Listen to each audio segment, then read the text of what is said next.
Just get that stretch. It's so hard not to be conscious of the cameras. That's better.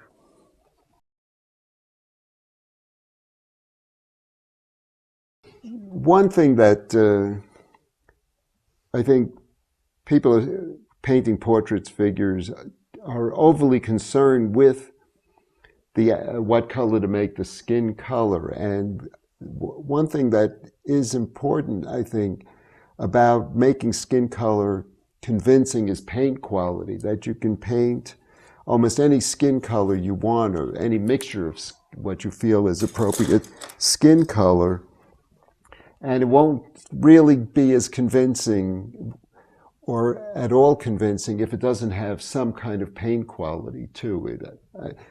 That to get the actual look of flesh, you need the impasto, the buildup of paint. Otherwise, no matter how well done it is, the painting it'll just look like a painting. It really won't have that ultimate transcendent, convincing quality. Another aspect of skin color, too, is that a lot of to make skin color convincing, less color is more important than more color. That since you have so many forms going through so many transitions, rising, falling, that most of the skin color tends to be non-color rather than actual complexion color. And what you try to do is balance the two things so that because of the very nature of color and its attractiveness to the eye, or the eye focusing on color, that just having, a little bit of color goes a long way. Some intense color makes up for a lot of non-color. And so most of the complexion tends to be non-color in a convincing painting, so that you can just have a few little areas of intense color, and that will carry a lot of non-color. And so that gets to be more important. Like even here, coming out of the shadow, you see, so you have a lot of non-color here. So in a sense, you're working color against colorlessness. And the shadow also carries a lot of the color. You see, so here, so you just can go from non-color into color. Get a lot of this kind of lighter, this shadow mask coming around. This almost, then that becomes almost too colorful. So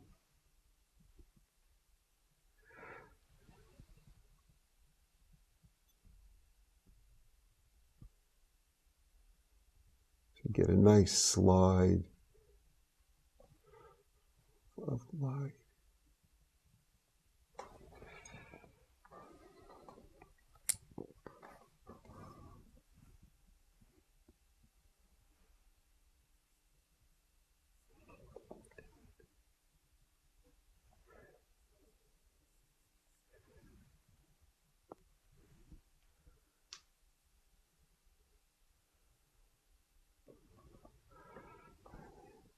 To get the drawing here.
I would keep this all much darker, you know.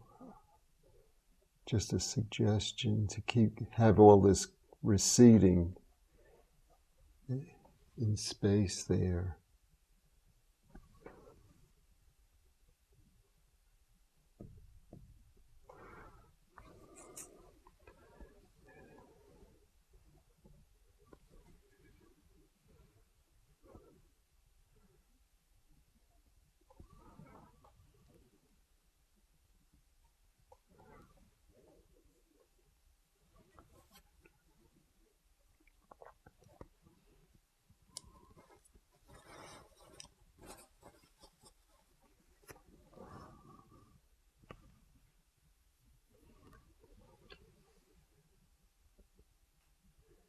There's a hole that's a little bit too strong.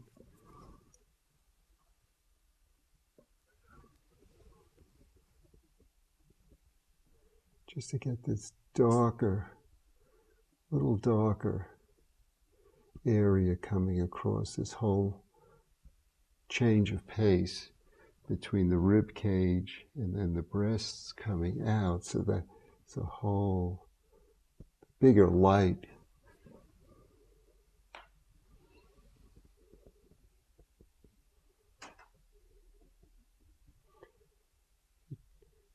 Trying to keep track of the bigger picture of what's happening.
cloth, it made the red seem more vibrant. Yeah, yes, the contrast between the two colors, which is the same as having warm and cool in the skin, that you need two colors to make color.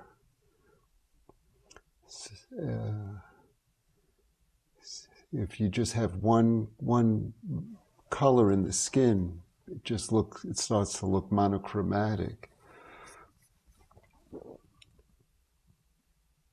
So again, the non-color is more important than the color.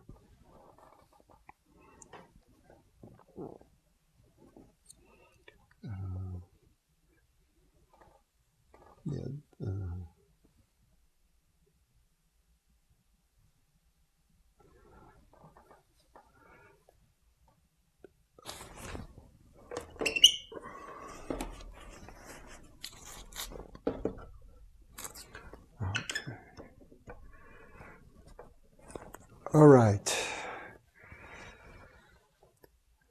Well, I work a lot upside down when I'm painting, or certainly to some degree turning everything upside down, to see it more abstractly.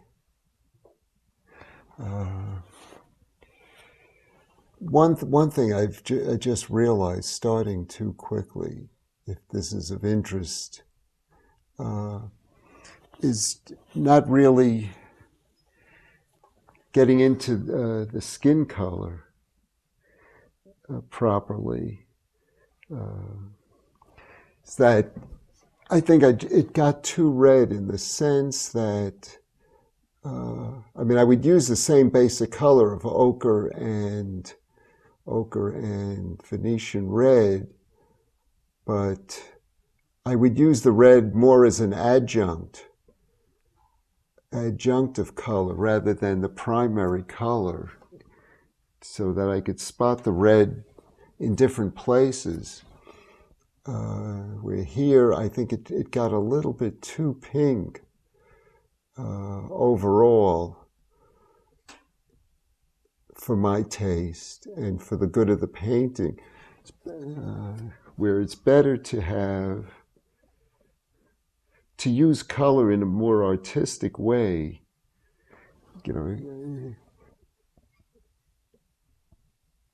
and by having it too red, then you lose red as a color, so to speak, in terms of the red becoming a meaningful color. So what I'm going to try to do is just make a color shift, try to shift the color to a more ochre green family, and then use the red as a color where I really want to make a point of color. And working upside down just gives an opportunity to see everything a little more abstractly.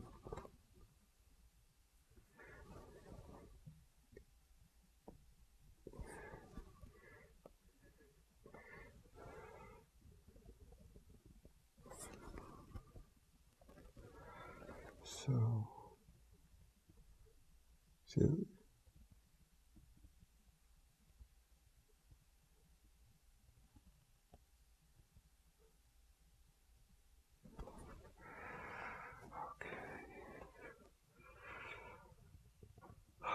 So as I'll try to get rid of some of the pinkness wherever possible, and just drop it into a more ochre green feeling, and a lot of non-color. So it looks more that it weaves in and out of the background. And so right side up or upside down doesn't quite matter.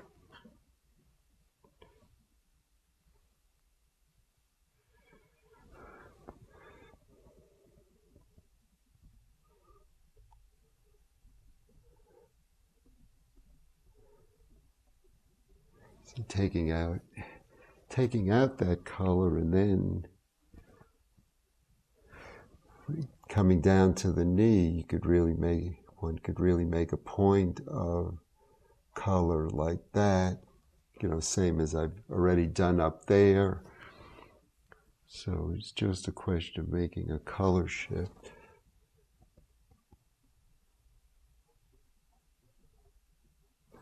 So that the red stands out. Painting is like juggling. You have all these elements you're juggling, and you're trying to keep track of color, value, light, movement. That's starting, I think that has a better look to it.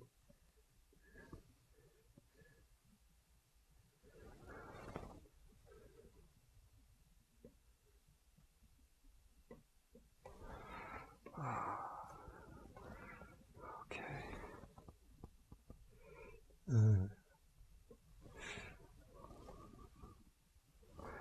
And another factor with it, it gives me an opportunity to, it relates to the green a little bit, in a sense, a little bit more interestingly. Just shifting off the red-green slightly.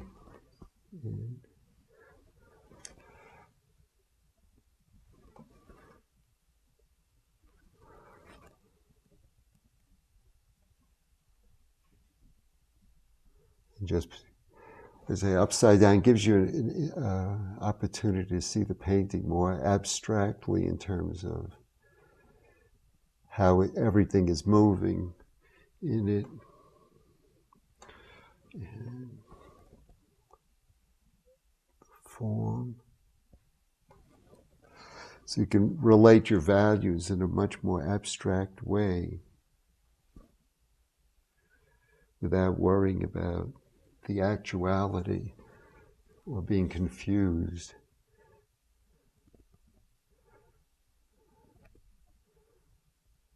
And it just can be a lot of fun.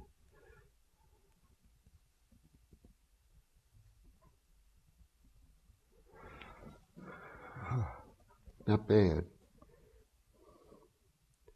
Upside down.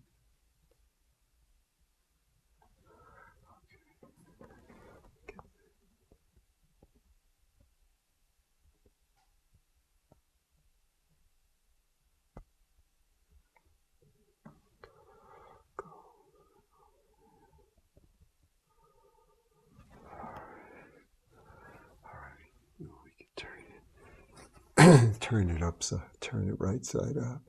It is upside down now.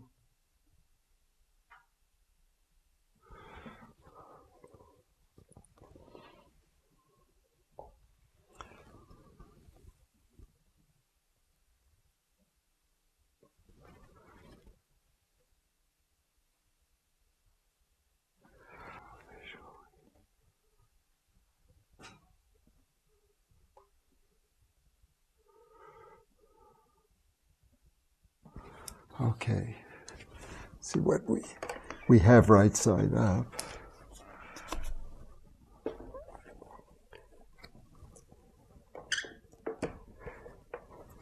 It still has a little too much skin color, but not enough non-color, but work on that. And it's the same as the ochre red. The more non-color, the more interesting the color becomes.